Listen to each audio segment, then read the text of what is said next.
Vous pensez qu'un œuf ça casse à tous les coups? Eh bien, pas celui-là. Aujourd'hui, je vais vous montrer comment transformer un simple œuf de poule en une balle rebondissante grâce à la chimie. Pour cela, je mets un œuf cru dans un verre et je le recouvre de vinaigre. On voit déjà de petites bulles qui commencent à se former.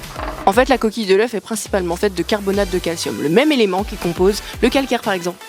Et le vinaigre, lui, il contient de l'acide acétique. Donc dès que l'œuf rentre au contact avec le vinaigre, l'acide commence à attaquer le carbonate de calcium. C'est pour ça qu'on conseille souvent de nettoyer le calcaire avec du vinaigre blanc.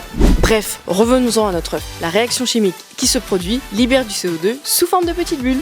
On laisse ensuite reposer 24 heures. 24 hours later. Et là, la coquille a complètement disparu, ou presque. Mais vous allez me dire, mais pourquoi l'œuf n'est pas liquide dans le vinaigre? Eh bien, c'est grâce à la membrane présente sous la coquille. Cette membrane est élastique, résistante et maintient l'œuf dans sa forme. Et pour bien comprendre cette expérience, il faut se dire que cette membrane est comme une passoire très fine, à l'échelle microscopique. On dit qu'elle est semi-perméable. À l'extérieur de l'œuf, le vinaigre contient de l'eau.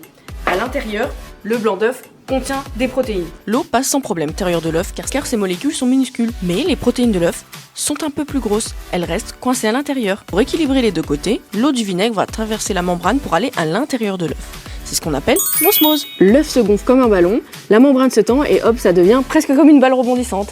L'air de rien, vous venez de vous familiariser avec une technique que les industriels de la chimie utilisent tous les jours. Eux, ils font totalement l'inverse. Du coup, on appelle ça l'osmose inverse.